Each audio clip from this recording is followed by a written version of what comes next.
Una de las herramientas importantes para el diagnóstico de las enfermedades renales, fuera de la determinación de la filtración glomerular, con base a las fórmulas que nosotros vimos como EPI o la ecuación de la modificada de Renal Disease, que son ecuaciones para uno tratar de verlas, que las consulta en internet, con base a creatinina, cambios de edad y eso.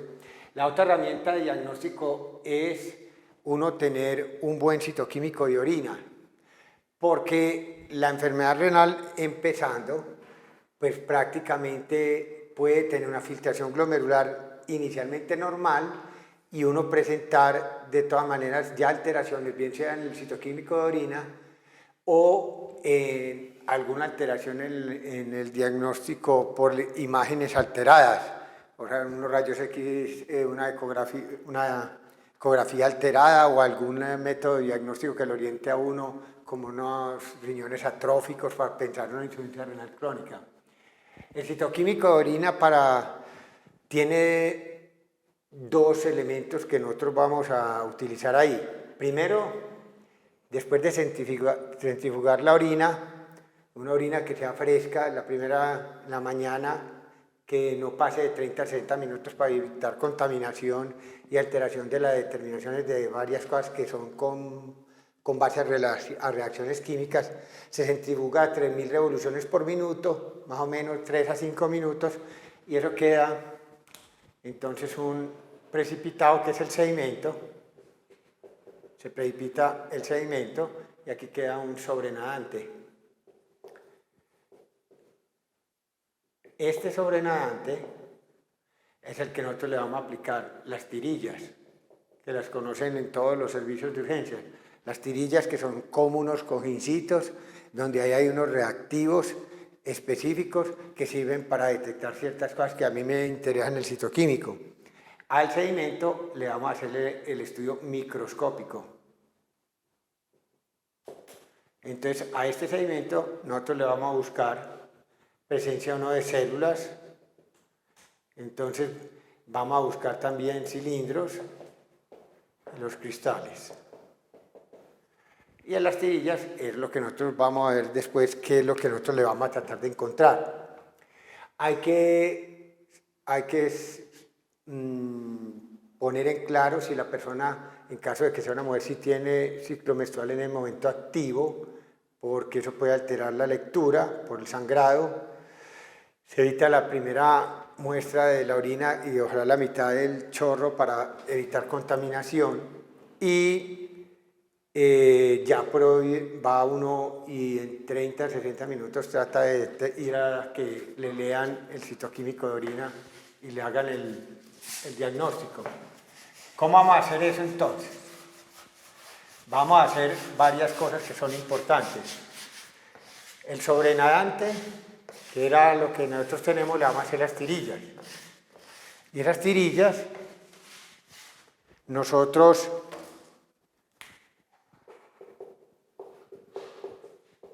nos sirven para determinar varias cuestiones. Primero, lo que vamos a determinar es el pH urinario.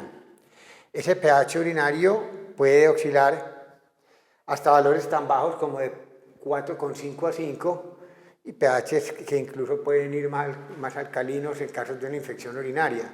Pero normalmente el rango está entre 4,5 y 6,5 de pH como tal. Los cojincillos tienen unos indicadores de estas tirillas, mediante unos indicadores que cambian el color con el pH de la orina. Y eso es importante para nosotros verlo. ¿Qué vamos a medir nosotros en el pH? Nos interesa dos cosas. Si el pH es alcalino, este alcalino, un pH que a nosotros nos diga que es, por ejemplo, mayor de 7,5 a 8, eso indica generalmente bacterias productoras de ureasa que liberan NH3, ¿correcto? Entonces cogen los hidrogeniones del medio y los disminuyen.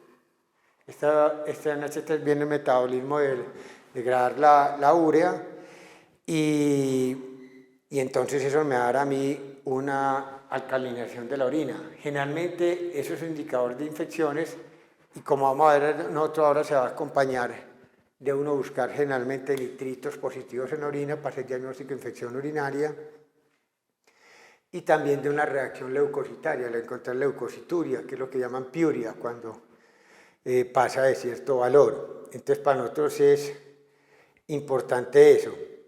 Otro significado del pH importante acá es encontrar un pH menos de 5,3. ¿Cuándo qué?